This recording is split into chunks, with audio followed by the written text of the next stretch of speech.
ঐক্য ছাড়া, জাতীয় সরকার ছাড়া এই সংকট মোকাবেলা সম্ভব নয়। এই বক্তব্য 2 বছর আগে দিয়েছি। ইউটিউবে যান, গুগলে যান। আমরা জেলের মধ্যে ছিলাম, আমরা তো হাউস কইরা জেলে যাই নাই। আন্দোলনের কারণে জেলে নিয়েছিল, নির্যাতন করেছিল, তারপরেও কম্প্রোমাইজ করি নাই। প্রিজন ভ্যান থেকেও জনগণকে উদ্বুদ্ধ করার জন্য, আন্দোলনের শরিক হওয়ার জন্য আহ্বান জানিয়েছি। আন্দোলনের এই ফ্যাসিবাদের পতনের পরে এই ছাত্র নেতারা কেন জাতীয় সরকার গঠন করলো না?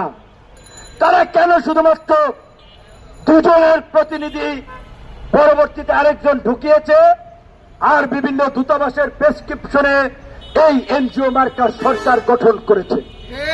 এই জবাব এই ছাত্র নেতাদেরকে দিতে হবে। যদিও তারা এখন আর ছাত্র নেতা নাই, তারা এখন জাতীয় রাজনৈতিক দল এনসিপির নেতা হয়ে গিয়েছেন, নাপা নাগরিক পার্টি। কাজেই এই নাপার নেতা